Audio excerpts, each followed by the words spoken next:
هنكسب عشان بلدنا، هنكسب ونفرح شبابنا، هنكسب وهنغير تاريخ حياتنا.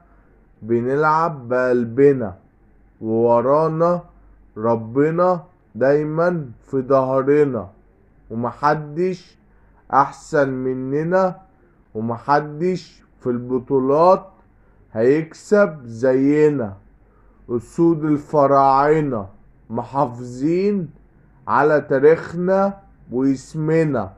مصر فوق الجميع، وفريق مصر إن شاء الله هيكسب، وجهدنا مش هيضيع، وردنا هيبقى شديد وفظيع، وحلمنا هيتحقق غصب عن الجميع، وفريق مصر هيفضل رده سريع.